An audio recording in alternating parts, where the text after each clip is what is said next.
네, 안녕하세요. 무영글로벌입니다. 자, 오늘은 제가 베트남의 부동산에 대해서 한번 얘기를 해보도록 하겠습니다. 오늘 제가 드릴 말씀은 베트남 부동산에 투자해라, 투자하지 마라, 뭐 이런 얘기를 하려는 건 아닙니다. 솔직히 말해서 저도 여기에 있지만은 그 판단이 잘 안 씁니다. 내가 부동산 투자를 여기 해야 되나 하지 말아야 되나, 저도 확신이 안 쓰는데 우리 시청자분들께 부동산 투자를 하라 마라 이렇게 얘기할 처지는 아닌 것 같고요.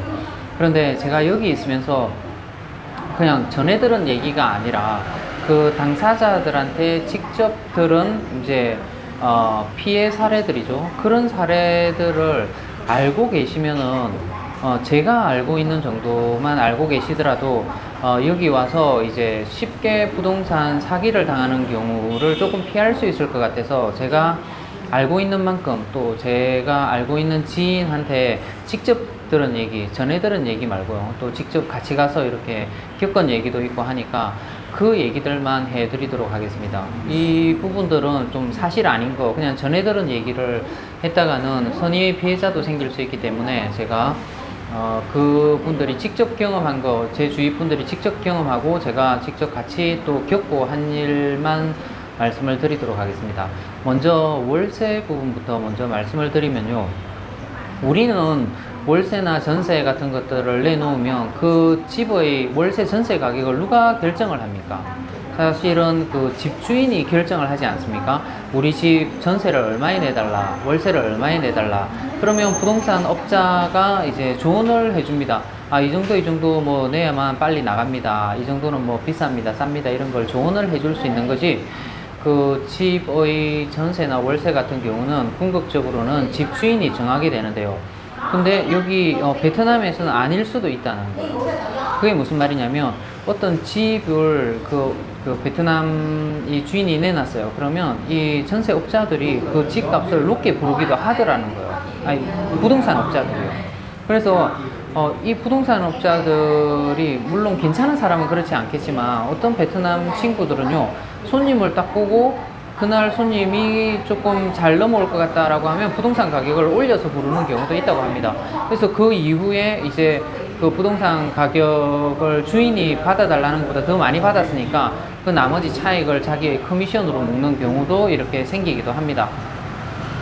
그러니까 이 어떤 집을 구할 때 부동산을 한 군데를 가서 내가 좋다고 생각해서 한국 사람의 입장에서 괜찮다고 생각을 해서 그것을 빨리 결정 내리시는 걸 피하셔야 됩니다.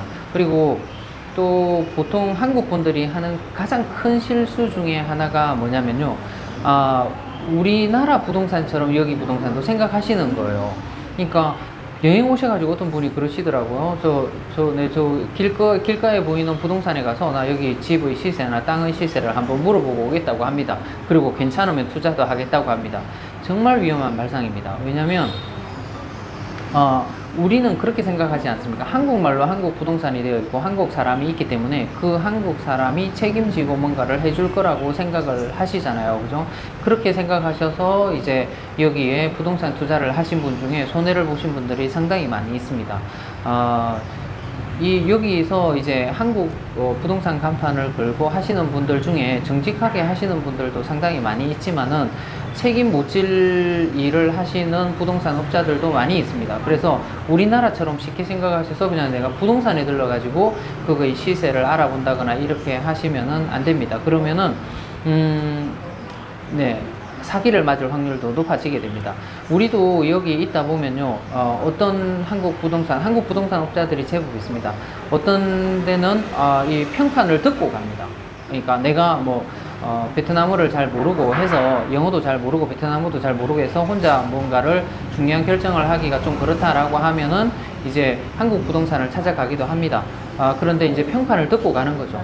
여기 부동산은 괜찮다. 여기 부동산은 좀 문제가 많다라고 하면 우리는 이제 여기 살다 보면 그게 구분이 갑니다. 그런데 여기 몇 번 방문을 안 하신 분들, 그 다음에 이제 몇 차례 이렇게 왔다 갔다 하신 분들은 그런 구분이 가지 않습니다. 그런 상태에서 한국말이 적힌 부동산이라고 해서 그냥 우리나라의 부동산 들어가듯이 쉽게 들어가시다 보면은 많은 손해를 보시는 출발이 되게 된다는 거, 네, 그거 정말 주의하셔야 됩니다. 네, 여기에서 아파트 구매 시의 이제 이건 사기는 아니고 어떻게 보면 이것도 약간은 쏘은 거죠. 옛날에 우리 여기 한참 이제 관광객이 많이 들어오고 할 때 아파트를 한국인이 살 수 있는 아파트라고 해서 많이 사놓은 아파트가 있습니다. 그런데 거기도 이제 핑크북이 나온다. 우리나라로 말하면 등기부등본이 나온다. 라고 해서 그 아파트 구매를 많이 했습니다.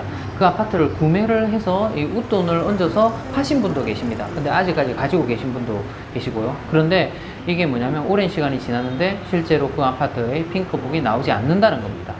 그렇다고 해서 뭐 그 아파트를 이렇게 몰수한다든지 이런 건 없습니다. 그 아파트를 소유하고 있습니다. 그 월세도 내줄 수 있습니다. 그런데 팔 때 문제가 될 수 있다는 거죠. 이제 옛날에는 그 핑크북이 나온다라는 소문이 있을 때는 서로 이제 외국인들끼리, 한국인들끼리도 사고팔고가 가능했었는데 지금 이제 핑크북이 나오지 않는다는 걸 알기 때문에 이제 팔 수가 없는 거예요. 내가 거기서 살 수도 있고 월세도 내줄 수도 있지만 이제 그것을 진짜 내 정당한 가격에 파기가 이제 힘들어진 거죠.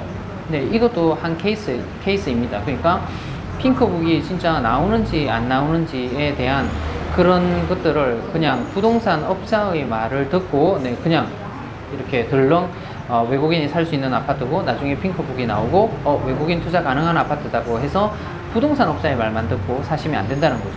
여러 방면으로 알아보셔야 된다는 겁니다. 그리고 여기 오셔가지고 집 사업 하시는 분들 많습니다. 뭐냐면 조그마한 소규모 아파트 같은 것을 통임대를 합니다. 통임대를 해가지고 그것을 월세를 줘서 그 통임대와 월세의 차익을 이제 우리 한국 사람이 가져가는 거죠. 그러니까 여기 있으면 이제 그런 사업도 필요하고 사업 비자가 필요하기 때문에 사업을 열면 사업 비자를 얻을 수 있기 때문에 그거하고 또 내 주거비 정도는 빠지겠다라고 생각해서 큰 돈 버실 생각하고 하시는 건 아니더라고요. 내 주거비 정도는 생각하고 돈도 벌 수 있으면 좋겠다. 큰 돈이 들어가지 않기 때문에 이제 그런 아파트 통임대를 하신 분들이 많이 있는데요. 근데 여기 사시면서 그 아파트 통임대를 하시는 분들은 그나마 좀 괜찮습니다. 그런데 제가 아시는 분도 피해 사례가 어떤 거냐면 여기의 이제 베트남의 현실을 잘 모르는 거예요. 그냥 몇 번 왔다 갔다 하시고 부동산에 들르셔가지고 이제 그런 제안을 받으신 겁니다. 그냥 제안을. 이런 통임대를 하게 되면 돈이 조금 벌기도 하고 주고도 할 수 있다. 주고도 해결된다. 라고 해서 이제 시작을 한 거죠. 그래서 1년에 거의 한 4천에서 5천만 원 정도 보증금까지 하게 되면 한 6천만 원 정도 투자를 하신 거죠. 그런데 막상 이제 있어 보니까 1층에는 이제 그 가게로도 임대를 할 수 있으니까 가게 임대를 해주고 거기가 좀 좋은 지역이었어요.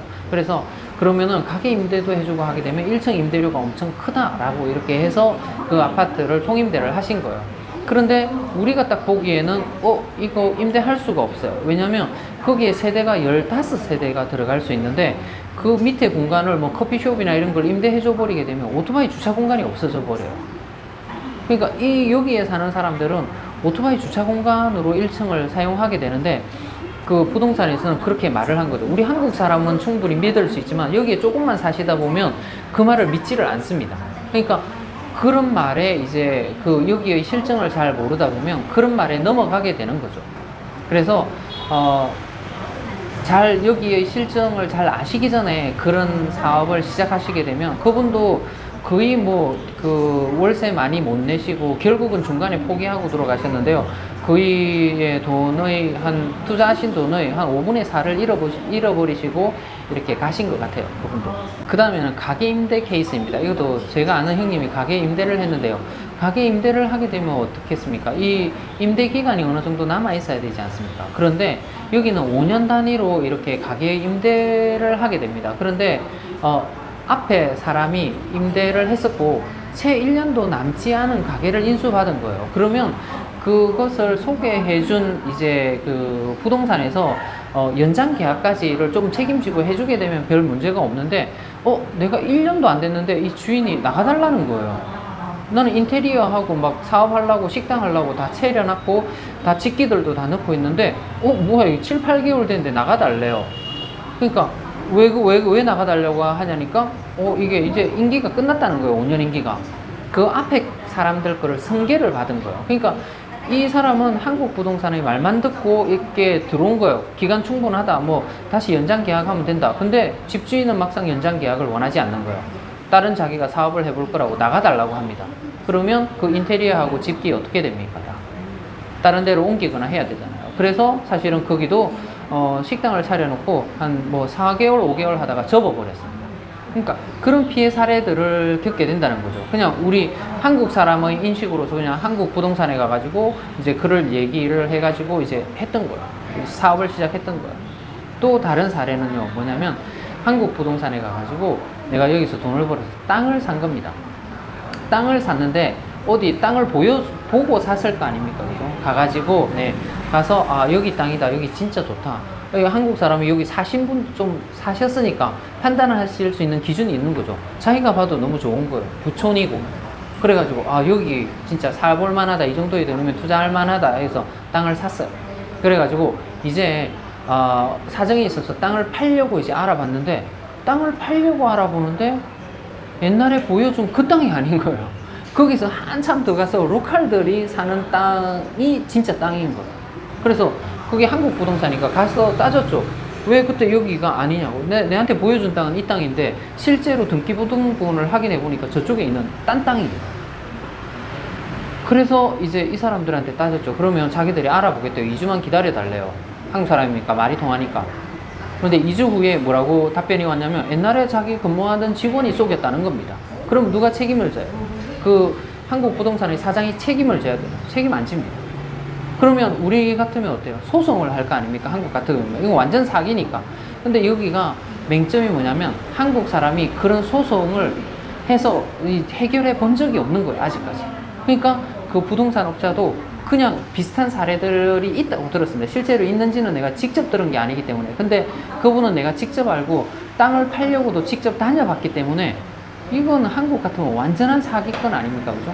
그런데도 그 부동산은 여전히 영업을 지금 하고 있습니다. 거기에 대한 해결 전혀 안 해주고요. 그리고 이분도 여기 오래 사셨기 때문에 땅을 사신 분이요. 이걸 가지고 분란을 일으키고 그 사람한테 막 싸움을 하고 이래 봤자 어떻게 되는 거예요? 네, 여기서 문제를 일으키면 그냥 나가는 수밖에 없어요. 추방되고 해요. 그래서 더럽더라도 그냥 놔두는 거예요. 그래서 이런 사실을 아셔야 된다는 거예요. 그러니까 한국 분들의 생각으로 쉽게 외국 와서 이렇게 부동산에 대한 투자를 하시면은 당하게 되는 경우가 이런 게 많다는 거예요. 특히 이제 다낭은 호치민 하노이에 비해서 뜨내기들이 많았어요. 그래서 이제 그런 건들이 더 많았던 것 같습니다. 제가 이렇게 말씀드리고 있는데 아마 듣는 분 중에도 비슷한 이렇게 사기를 당하신 분들도 있으실 겁니다. 어쨌든 이건 이제 제가 전해 들은 얘기가 아니라 그분을 직접 알아서 들은 사례들만 이렇게 말씀을 드렸어요. 그래서 여기 오셔서 만약에 사업에 대해서 알아보신다고 하면 적어도 한 개의 부동산을 가가지고 또는 그게 한국 사람이라고 해서 무작정 믿으시면 안 된다는 거예요. 내가 월세를 얻으려는 곳, 그 다음에 내가 뭐 그 사업을 하려는 장소, 그 다음에 내가 아파트를 사려는 곳, 내가 땅을 사려는 곳, 이런 것들도 자세히 잘 알아보시고 또는 여러 군데 알아보셔야 돼요. 그러니까 한국 부동산도 여러 군데 가보시고 그 집에 대해서 물어보시고 또 이제 내가 이 통역을 써서 현지 부동산에도 한번 가보시고 그 차익이 어떻게 되고 그 부르는 가격들이 비슷한지 이런 것들을 발품을 많이 파셔야 됩니다. 사업을 하시는데 쉽게 몇천 몇억을 날리실 수 있습니다. 그런데 그런 수고는 한국보다 훨씬 더 많이 하셔야 돼요. 그냥 한국에서처럼 몇 군데 부동산 들어가 보고 나 이 집 사야겠다 이렇게 이거 금매다 라고 해서 사야겠다 이렇게 덤벼드시면은 좀 많은 손해를 보실 수 있습니다. 자, 오늘은 제가 알고 있는 피해 사례들만 이렇게 말씀을 드렸어요. 네, 지금 한국 부동산을 하시는 분들 중에서 한국 분들에게 좀 좋은 서비스를 해주는 곳들도 많이 있습니다. 그러니까 그런 분들은 이제 여기 있으신 분들은 구분이 가능하거든요. 그러니까 한국에서 새로 들어오시는 분들 그런 구분을 하기가 쉽지가 않습니다. 그래서 그런 피해가 없더라도 좀 쉽게 피해를 안 당할 것 같아서 제가 알고 있는 것만이라도 이렇게 전달해 드리더라도 여기에 잘 생소하신 분들은 도움이 될 것 같아서 오늘 부동산에 대한 얘기를 한번 해봐 드렸습니다. 오늘도 시청해 주셔서 대단히 감사합니다.